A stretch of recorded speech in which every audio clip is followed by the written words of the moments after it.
My fiancée invited her ex to our engagement party, looked me dead in the eyes and said she doesn't owe me any loyalty, then had the audacity to get furious when I walked out. She came crawling back in tears after he dumped her, but I'd already moved on.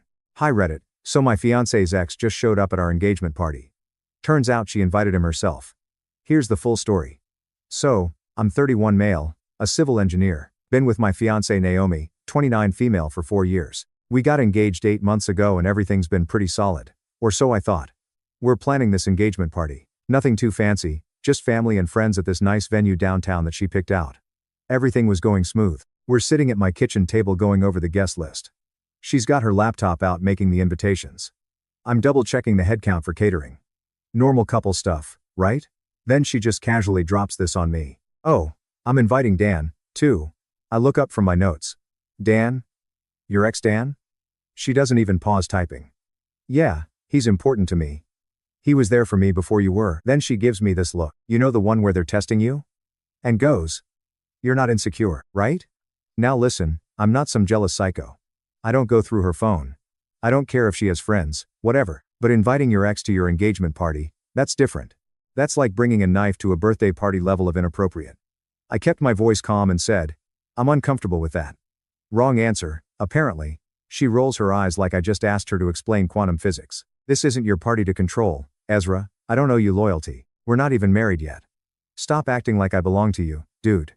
My fiancée, the woman I'm supposed to marry in 6 months, just told me she doesn't owe me loyalty. I sat there for a second trying to process that.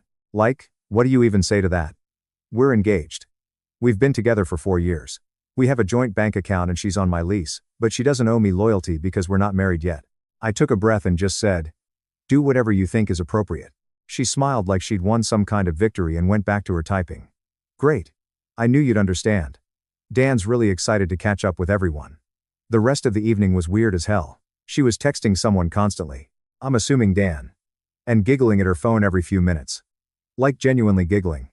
Not just smiling, but full-on teenage girl giggles. When I asked who she was talking to, she got defensive and said it was just work stuff. At 11 p.m. on a Saturday, right? I went to bed early that night, but couldn't sleep. Just kept thinking about that phrase. I don't owe you loyalty. Like, what kind of person says that to their fiancé? If you don't owe me loyalty now, when exactly does that kick in? After we sign the marriage certificate? After the honeymoon? Never. And here's the thing that really got me. She didn't even try to make me feel better about it. No, Dan and I are just friends now, or I want you to meet him so you'll see there's nothing there. Just straight up, I don't owe you loyalty and you can't control me. The next morning, she was all cheerful, making breakfast and talking about party decorations like nothing happened. Meanwhile, I'm sitting there wondering if I even know this person. I think we should do blue and silver for the colors, she said, flipping pancakes. Dan always said I looked good in blue. Dan always said not I think or I look good in blue. Dan always said I just nodded and drank my coffee. But something had shifted in me that night. When someone tells you they don't owe you loyalty, you better believe them and you better start planning accordingly. My sister called me that Thursday and asked how wedding planning was going. I told her about the dance situation and she went quiet for a minute. Ezra, she said finally. That's not normal. You know that, right? I don't know anymore, I said. She made me feel like I was being controlling for not wanting her ex at our engagement party. You're not controlling. You're being a normal human being with normal boundaries. What's next? Is she going to invite him to the bachelor party? That made me laugh, but it wasn't funny because honestly, I wasn't sure she wouldn't suggest it. The weird part is I wasn't even mad anymore. I was just tired. Tired of feeling like I was walking on eggshells. Tired of second-guessing myself. Tired of feeling like I was competing with a ghost. But here's the thing about being an engineer. You learn to think systematically. When you have a structural problem, you don't just slap some duct tape on it and hope for the best. You analyze the whole system, figure out where the weak points are, and either fix them or build around them. And right then, I had a problem that needed solving. I pulled up our joint wedding account first. 15 grand sitting there, money we'd been saving for months. I'd put in 12,000. She'd contributed 3. The bank records were all right there in black and white. Seemed fair to take back what was mine, right? I initiated the transfer online. It would take a couple days to process, but that was fine. By the time she noticed, it'd be done. Then started canceling everything in my name. Venue, photographer, caterer, the works. By Saturday morning, day of the party, I had everything handled on my end. Bank account separated, major contracts dealt with. Even found a decent apartment across town that was closer to my office. Anyway, she woke up that morning singing, actually singing in the shower like she was in some romantic comedy. Meanwhile, I'm drinking coffee and running through my mental checklist one more time. I'm so excited for tonight, she said, practically bouncing into the kitchen in her robe. It's going to be absolutely perfect. Perfect. That's one way to put it. I'm sure it will be exactly what you're looking for, I said. She kissed my cheek, first time she'd done that in weeks, and started making breakfast, humming some song I didn't recognize. Probably something Dan had introduced her to. I finished my coffee and went to get dressed. Black suit, white shirt, simple tie, nothing too fancy, but I wanted to look good for what was probably going to be my last public appearance. Cantrud's Naomi's fiancé. The venue looked nice when we got there. Everyone was having a good time, making small talk, congratulating us on the engagement, normal party stuff. I was actually starting to relax a little. Then Dan showed up. This guy walks in like he owns the place. Tall, fake tan, wearing one of those shirts that tries too hard to look casual, but probably costs more than my car payment. He's got this smug smile and he's carrying a gift bag. Not for both of us. Just for Naomi. She practically runs over when she sees him. Danny. She squeals and they hug for way too long. Like awkwardly long. Long enough that people started noticing. He hands her the gift and she opens it right there in front of everyone. It's some necklace with a little pendant. She gets all teary-eyed looking at it. You remember everything, she says, touching the pendant. Of course I do. Nah. He says back. Nah. That's what he used to call her. She told me once that she hated that nickname. Guess that was another lie. The rest of the party, Dan's basically glued to her side. Hand on her back when they're talking to people, whispering jokes in her ear, bringing her drinks. Meanwhile, I'm standing around like some kind of party decoration. My mom comes up to me at one point. Honey, who's that man with Naomi? Her ex-boyfriend, I say. Mom gives me this look. Her ex at your engagement party? Yeah, she said he was important to her. Mom doesn't say anything else, but I can see the wheels turning. She's not stupid. About an hour in, I'm getting myself a soda when I overhear Naomi's friends, Jessica and Rachel, talking by the bathroom. They don't see me around the corner. I can't believe she actually invited him. Jessica says, she told me she's not even sure she loves Ezra. Rachel whispers back. She said Dan makes her feel alive again. What's she going to do? I don't know, but she's been texting him nonstop for weeks. This whole engagement thing. I think she's having second thoughts. I stood there for a minute, letting that sink in. Then I walked back to the party, grabbed the microphone from the DJ, and waited for the room to quiet down. Hey everyone, thanks for coming tonight, I said. The room got silent real quick. I just wanted to say something. I looked right at Naomi, who was standing next to Dan with this confused look on her face.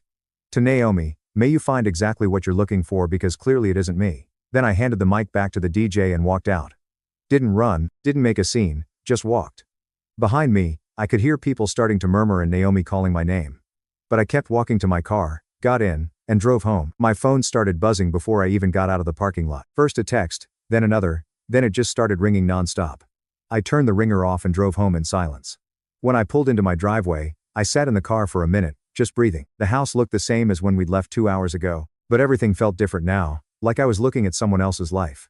I went inside and sat on my couch. My phone was lighting up like a Christmas tree on the coffee table. Texts, missed calls, voicemails, all from Naomi. I could see the previews scrolling by. Where did you go? Ezra, please come back. Everyone's asking where you are. This is embarrassing. I turned the phone face down and went to change out of my suit. The voicemail started around 11 p.m. I could hear my phone vibrating against the coffee table from the bedroom, but I didn't check them. Whatever she had to say, I wasn't ready to hear it. I actually slept pretty well that night, better than I had in weeks. Guess that's what happens when you stop pretending everything's fine. Sunday morning, I was making coffee when someone started pounding on my front door. Not knocking, pounding like the house was on fire or someone was dying. The sound echoed through the whole house and probably woke up my neighbors. I looked through the peephole and there was Naomi, still in her party dress from last night. Hair looking like she'd been running her hands through it all night. Makeup smeared under her eyes. Mascara streaked down her cheeks. She looked like she'd been up crying since the moment I walked out. I opened the door and she immediately pushed past me into the house, already yelling before she was fully inside. Are you serious right now? Is this some kind of prank? So, I invited my ex? What's the big deal? You're really throwing everything away over that? She was pacing around my living room like a caged animal, gesturing wildly with her hands. Her voice was, probably from crying all night. The expensive dress she'd picked out special for the party was wrinkled and had what looked like wine stains on it. I leaned against the door frame and just watched her fall apart. 4 years together, and this was the first time I was really seeing who she was underneath all the charm and polish. This frantic, desperate person who couldn't handle not getting her way. She kept ranting about how I'd embarrassed her. How people didn't know what to do after I left. How her parents were mortified. Like the real problem was that I'd made her look bad. Not that she'd invited her ex to our engagement party and spent the night hanging all over him. I stayed calm and told her the truth. That she was the one who threw everything away when she made it clear who she really wanted. That just made her more frantic. She started doing that thing where people try to rewrite history in real time. Suddenly, Dan was just a friend. The constant texting was nothing. The gift was just being nice. All the stuff she'd been rubbing in my face for weeks was now being minimized like it never happened. But then I brought up what I'd overheard her friends saying about her not being sure she loved me, about Dan making her feel alive again. Her whole face went white when she realized I'd heard that conversation. She tried to backtrack, said it was taken out of context, begged me to work through it, started crying those big, ugly sobs that make your whole body shake. The kind of crying that's more about panic than actual sadness. I asked her to just be honest for once. That's when the mask finally came off completely. She told me I'd regret this. That she and Dan were perfect together, that they always had been. Then she grabbed her purse and headed for the door. "Wait," I said. "You need to come get your stuff." She turned around and for a second I thought she might try to argue about that, too. "Fine, I'll be back tomorrow." "Bring someone with you," I said. "I don't want this turning into another scene." She slammed the door hard enough to rattle the windows. I spent that evening going through her things. Just wanted to get it over with and move on with my life. Then I got to her desk drawer and found the photos. Pictures of her and Dan from when they were dating. Not just one or two old ones you might keep for memories. I'm talking about a whole stack of them. Dan with his arm around her at some beach. Naomi laughing at something he said at a restaurant. The two of them at what looked like a wedding, all dressed up and looking way too comfortable together. But that wasn't even the worst part. Under the photos were letters. Actual handwritten letters from Dan postmarked from the last few months while we were engaged and planning our wedding. I opened one and immediately wished I hadn't. "I can't believe you're getting married. It started I still think about what we had together. You were the one that got away. Nana." Another one. "Seeing your engagement photos on social media messed me up for days. You look happy, but do you really love him the way you loved me?" There were 5 of them total, getting progressively more intense. Dan basically begging her to reconsider, telling her she was making a mistake, that they belonged together, and she'd kept every single one. The last letter was dated 2 weeks before our engagement party. "I know you invited me, and I know what that means. We both know this marriage isn't right for you. Let's talk when I see you." I sat there staring at these letters, realizing the whole damn situation had been planned from the beginning. This wasn't some innocent friendship or coincidental reconnection. They'd been scheming behind my back for months. I threw everything into boxes and bags. Let her sort through her own mess when she came to get it. My phone buzzed with a text from my sister asking if I was okay after whatever happened at the party. I told her I'd call her later and turned the phone off. For the first time since this whole thing started, I felt like I could breathe. No more pretending not to notice the obvious. No more competing with a ghost for my own fiancé's attention. The funny thing was, I wasn't even mad anymore. I was relieved. Better to find out who someone really is before you marry them after. And Naomi had just shown me exactly who she was. Someone who thought loyalty was optional. Who would rather chase excitement than build something stable. Who would throw away 4 years the moment something shinier came along. I spent the rest of Sunday doing normal stuff. Around dinner time, I finally listened to her voicemails, 12 of them, starting angry and getting progressively more desperate as the night went on. The last one was from around 6 a.m. Her voice all raw and shaky, begging me to call her back so we could fix this. But there wasn't anything to fix. You can't fix someone who doesn't want to be with you. You can't negotiate your way back into someone's heart when they've already given it to someone else. I deleted all the messages and went back to my normal Sunday evening routine. Best decision I ever made. Monday morning, I woke up at my normal time, made coffee, and went to work like nothing had happened. Felt weird driving to the office knowing I was technically single again, but also kind of freeing. No more texts asking when I'd be home. No more having to check in about dinner plans. No more walking on eggshells. My coworkers didn't know about the engagement party disaster yet. So, it was just a normal day. Around 6 p.m. She showed up with her dad. Poor guy looked embarrassed as hell, like he knew exactly what his daughter had done and didn't approve. He'd always been decent to me. Worked construction for 30 years. Straightforward guy who didn't put up with nonsense. "Ezra," he said when I opened the door. "Sorry about all this." "It's fine. Her stuff's in boxes by the door." It took about 20 minutes to load everything into his truck. I didn't mention the letters or photos. Figured she'd find them when she unpacked, and realized I knew exactly how deep her betrayal went. Naomi didn't say a word the whole time, just directed her dad where to put things. When they were done, she walked back to the door. "This is really it?" she asked. "You're not going to change your mind? This is really it." She looked like she might cry again, but her dad was already in the truck waiting.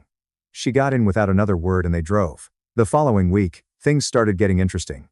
Tuesday morning, I was at my desk when I got a call from an unknown number. "Ezra, This is Patricia, Naomi's mom. I almost hung up, but Patricia had always been decent to me. Nice lady, taught middle school for 30 years before retiring. Not her fault her daughter turned out to be a train wreck. I wanted to call and apologize for what happened at your party and for how Naomi's been behaving. I wasn't expecting that. You don't need to apologize for her choices. Yes, I do. We raised her better than that. What she did was completely inappropriate and frankly embarrassing for our whole family. She went on to tell me that she'd had a long talk with Naomi about respect and commitment and how you don't invite your ex to your engagement party. Apparently, it hadn't gone well. She kept saying you were being controlling and that Dan was just a friend. But I've been married for 35 years, Ezra. I know what it looks like when someone's heart isn't fully committed. Before we hung up, she said something that stuck with me. You didn't deserve any of that. She ruined the best thing she ever had. That same week, I started hearing things through mutual friends. Nothing dramatic, just the usual gossip that spreads when people break up publicly. Most of it was people asking what happened since I'd left pretty abruptly, and Naomi wasn't giving anyone straight answers. My friend James, who'd been at the party, texted me Thursday night. Dude, that was wild on Saturday. Naomi spent the rest of the night crying and Dan just disappeared. What's the real story? I gave him the basics without getting into all the personal stuff.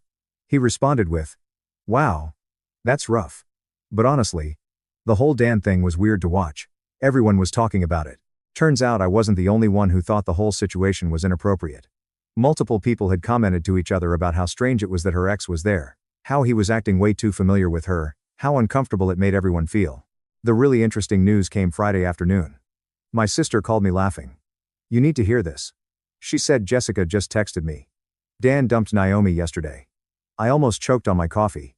What? Apparently, he told her he wasn't looking for anything serious and that maybe they could hang out sometime. Classic player move. So, let me get this straight. Naomi threw away a 4-year relationship and engagement for a guy who wasn't even interested in dating her. She'd been building up this whole fantasy in her head about getting back together with Dan, and he was just messing with her for fun. According to Jessica, Naomi's been calling in sick to work and crying constantly. Keeps saying she made a huge mistake. I felt nothing.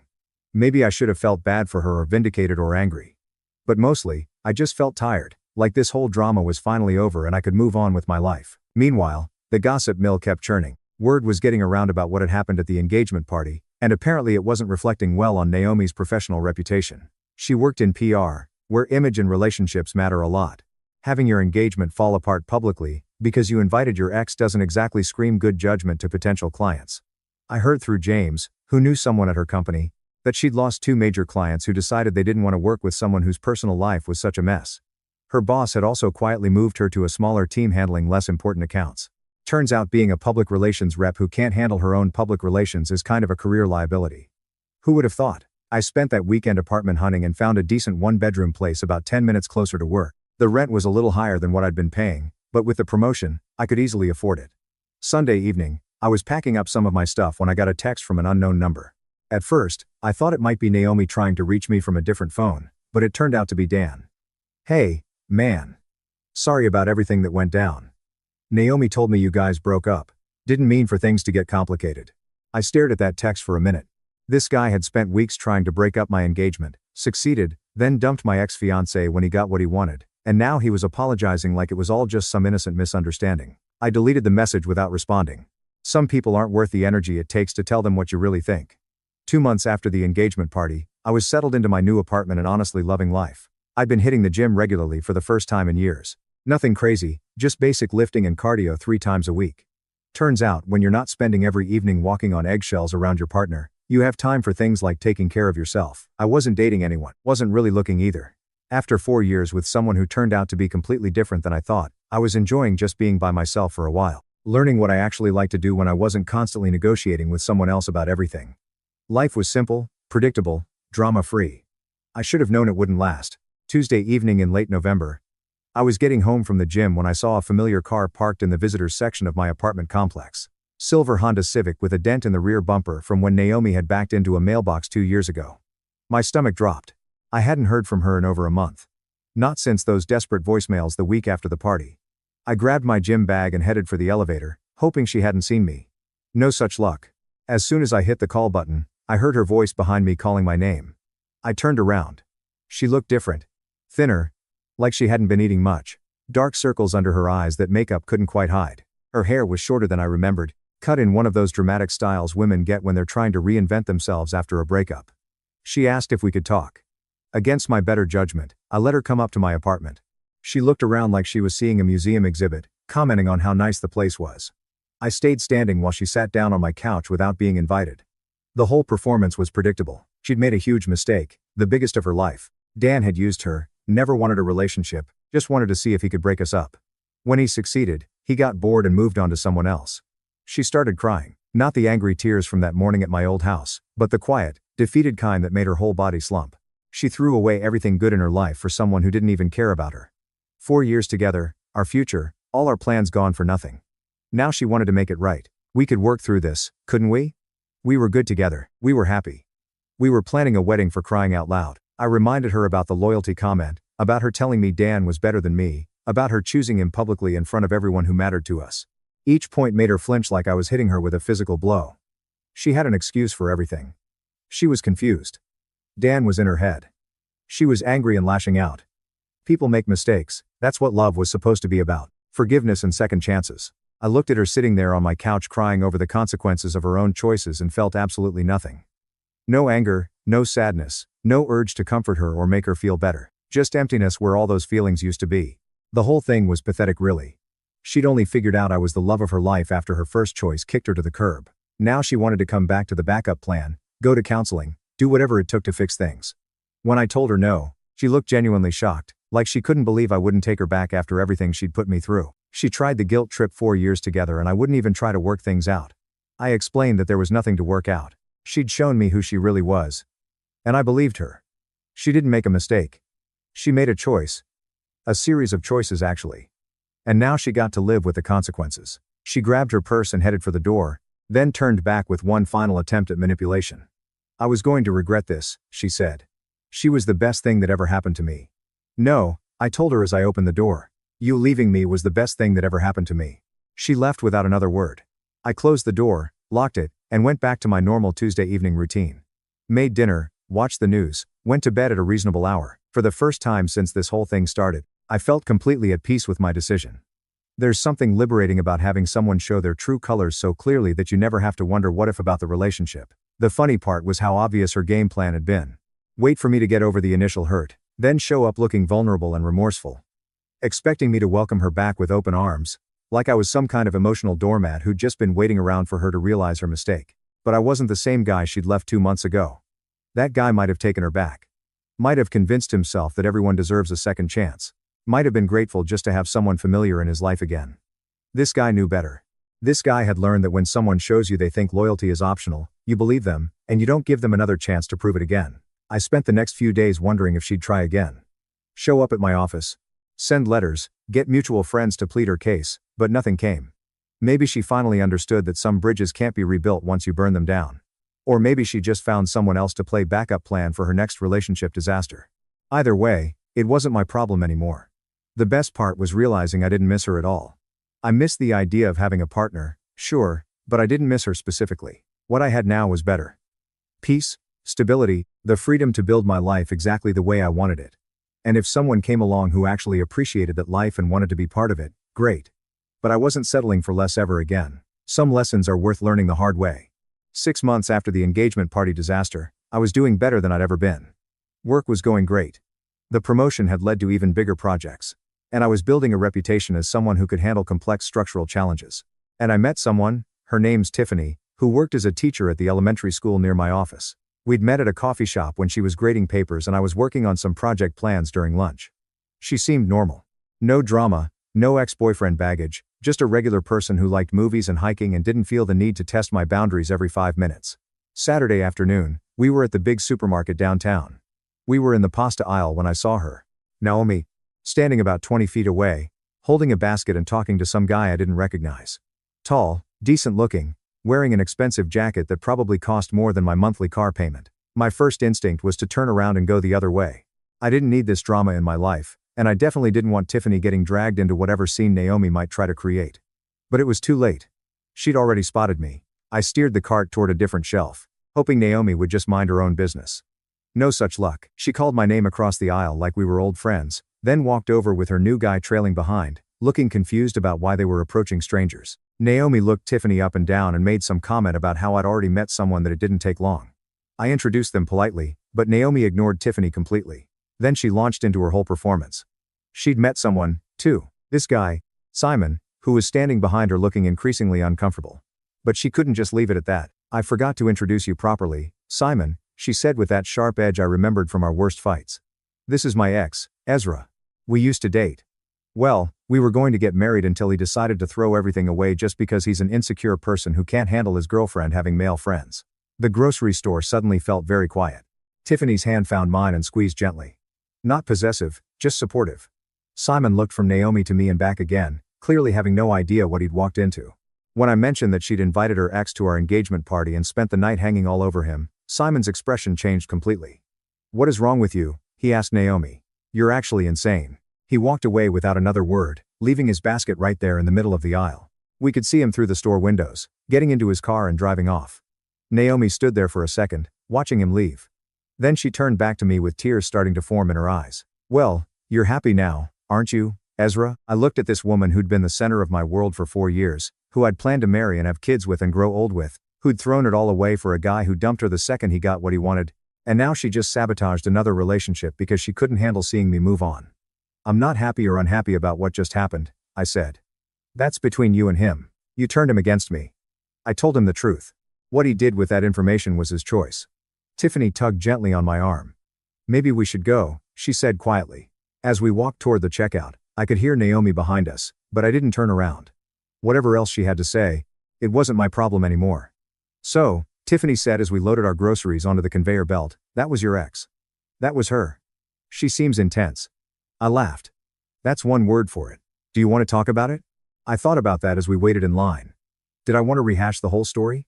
Explain about Dan and the engagement party and all the drama that had led to this moment? Not really, I said. It's old news, ancient history. As we walked to the car, I realized something had shifted. For months, the idea of running into Naomi had been this thing I dreaded. Some part of me had been worried about how I'd react, whether I'd feel anything, whether it would bring back all the hurt and anger from when everything fell apart. But now that it had happened, I felt nothing. She was just some person I used to know who couldn't handle seeing me happy. Her problems weren't my problems anymore. Driving home, I realized this was probably the last time I'd ever see Naomi. She'd shown Simon exactly who she was in about 30 seconds, and he'd made the smart choice. I didn't feel bad for her. She'd made her bed and now she got to lie in it. The best part was that Tiffany had seen the whole thing and hadn't run screaming. If anything, she seemed more interested in getting to know me better. Turns out, some people actually appreciate stability and honesty in a relationship. Who would have thought? The moral of this whole story: when someone shows you they don't think they owe you loyalty, believe them. And then show them what it looks like when you don't owe them your future. Sometimes the best revenge really is just living well and not looking. Thank you so much for watching until the end. If you really like our videos, please don't forget to like, share, and subscribe. Have a great day.